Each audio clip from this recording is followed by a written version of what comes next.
नोङो थेबगांगां फेरेंगाया मा होनदोंमोन गावनि मोननायनिफ्रायनो गावनि डिपार्टमेन्ट फरेस्टआव साख्रि होनैनो दिनै बोसोरब्रैया बारलाङो। बोसोरब्रै थांनायाव गावसोर लिरनानै लाबोनाय सुक्ति खालामना लाबोनाय दफाफोरखौनो मोनसेबो मावनो हायाखै। एनडिपिनि केसफोरखौ दासिमबो थिग खालामनो हायाखै। जाय सुक्तिखारि जाय गायसनगिरि एनडिपिनि रन्जन दैमारि बिथांखौनो बख'नो हायाखै। गोजांनाया जालायथारदों। थोरफोसेजों थोआखै। थोरफोसे, थोरफोनै, थोरफोथाम, थोरफोब्रै गाहाम खलब खलब जुमलायनांदों गुसुआ दिनैहाय। जाय हक गावबागाव बोथोर गोजांखागोन। गोजां बोथोराव गोजाङा लाफानो गोलोमबालाय बोरै जानांगौ नङा होमबा? जाय हक बोथोर बाय बोथोर।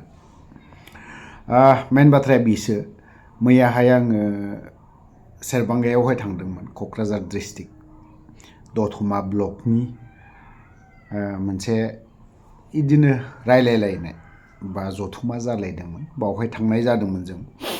माखासे स्पिच कयेकजननि दैदेनगिरिफोरनि फुराना गागि पार्टिनि लिडारफोरना बिथांमोना बुंदों एकर्डआ सुक्तिया मोजां मोनब्ला मानो दिनैसिमबो रन्जन दैमारिनि बाथ्राखौ एरखांफिनदों, मानो बरननो हायासै? साननो लगिया बाथ्रा आरोखि बेफोरो बिराद गोथौवै साननो गोनां जानानै फैदों। आंनि राव नङा बियो, गासैबो रायजो राजायानो सानदों, सिन्था खालामदों, गोरों गोराफ्राबो सानदों। एकर्ड जाबायबा गोजोन गोरोबथाया मोजां जादोंब्लाना नैबे मोनसे गासैबो केस उइथड्रनि बेलायाव बयबो जों जाम्बा जाम्बिफ्राल' नङा, गासिबो सियानफोर बा इन्टेलेक्सुवेलफ्राबो दिनै बुंनो हायियावसो थादों बेसेराफोर। बुंगौ गोसो सिङाव, नाथाय हमथानानै थायो। कयेकथा जिनिसनि थाखाय बिथांमोना हमथानो गोनां जायो। आरो बिथांमोना हमथानानै बाथ्रा बुङाब्ला नङाला बिथांमोनाबो कयेकथा बाथ्रानि थाखाय थाबथानो गोनां जादों। लोगोसे फेरेंगानि बाथ्रा बुंनाय ना, फेरेंगाया जेब्ला इलेक्सन सफैदोंमोन बे समाव बुंदोंमोन जे जायफोर मुंख्लं जानाय न'खर NDFBनि बिथांमोननि न'खराव जब होनाय जागोन होनना, नाथाय बिखौ 4 बोसोराव होनो हायासै। बिखौबो रायखांलायदों, बुरखांदों। खोनासंनानै लानि सोर बुंदों? पार्टिनि BPF पार्टिनिफ्राय जाजेनबाय एब्र'हाय पलिटिक्स नायग्रोनानै लानि, एसे इन्टारेस्टिं जादों। साबायखर आरो जाहाथे इसोरा नोंथांमोननि जिउआव बे बोसोराव नोंथांमोननि आसाखौ पुरन खालामो, बेखौनो आङो आनान गसाइनाव खावलायहरबाय। दा जाय हक नोंथांमोना आगोलनि बुंनायाव मिथिबाय, दा माखासे हनै सान्दुङाव नुजाबाय। आं गोबाव बुंला। फैगौ बिसायख'थियाव जों थियारि जादो। बिथांमोना दहाय होननाय बायदि मार्च मासाव भिजन डकुमेन्टारि माबा मोनसे दिहुननो नागिरदों, नाथाय बेयो बेसेबां साक्सेस जागोन बिसोरनि थाखाय जोंहा सन्देह दं। मानोना बिथांमोना जेराव बोसोरब्रै थांबाय, बे बोसोरब्रै थांनायाव गावसोर लिरनानै लाबोनाय सुक्ति खालामना लाबोनाय दफाफोरखौनो मोनसेबो मावनो हायाखै दासिमाव। एनडिपिनि केसफोरखौनो दासिमबो थिग खालामनो हायाखै। जाय सुक्तिखारि जाय गायसनगिरि एनडिपिनि रन्जन दैमारि बिथांखौनो बख'नो हायाखै। आरो मा डकुमेन्टारि जानो बेलाय लासिंसिंलाय।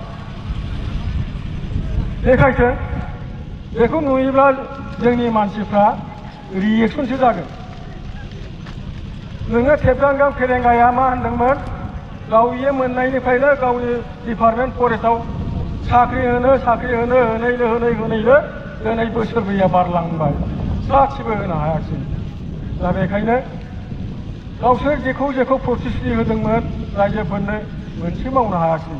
दा जोंहा बेखायनो प्रयजन, जोङो गोदो जेरैबायदि जागै जमगै रायजोयै राजायै जोङो खौसे जानानै जोंनि फिसाफ्रा साख्रि मोन्दोंमोन, जों एफा एनै सहाय मोन्दोंमोन, लामा सामा जादोंमोन, दंग' बान्दो मोन्दोंमोन जोङो।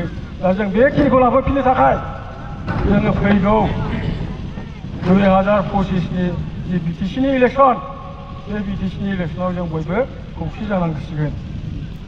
जों बिसोरखौ दहाय होननाय बादि UPPLखौ एबार 2025नि इलेक्सनावनो BTCनिफ्राय बिसोर बहा थाङो थांथोंसै जों खिन्थु BTCआव दोनला बे समायखिराखौ जोङो लानांसिगोन दा आङो जिहेथु नोंथांमोननि अननायावनो बे खेबनि थाखायबो आङो आफादगिरि जाबोनांबाय बेखायनो आंबो लाबाय आरो आं आफादगिरि हिसाबैनो नोंथांमोनखौ बयखौबो खावलायबाय जाहाथे अन्तत जोंनि दतमा समस्तिया आगोलाव जों जेरैखायनि दङमोन बेखिनियानो थाजोबनानै आरो माखासे बै आगोलाव दमखि होयै दोनजानाय आइवाइ न' मोना अरुनदय मोना होनजानायफ्रा जाहाथे एबारथ' चान्स मोनबायना बिसिनि दम होनो हाला दा बिथांमोनहाबो फैजोबफिनदों बिसिनि दम होनायखौ जोङो आरो गनायनो हालिया सोरनिबा न'निफ्राय 5,000 खांनाय सोरबा बबेबा स्किमनिफ्राय 500-600 खांनाय बेफोरखौ जों नायनो हालिया बेखायनो जोंनि मानसिफ्रा बयबो लैहोर लैहोर जोंनि गोदोनि जा सिएफ हाग्रामा महिलारि सार जों बेखौनो सिफ खालामनानै जोङो आगोलनि बादि जोङो रंजा बाजायै जोंनि BTCखौ गोमसार होफिनदिनि आं बेखौनो खावलायनानै आं नोंथांमोननिफ्राय आंनि बे बिबुंथिखौ बुंना फोजोबनाय जाबाय गोजोन्थों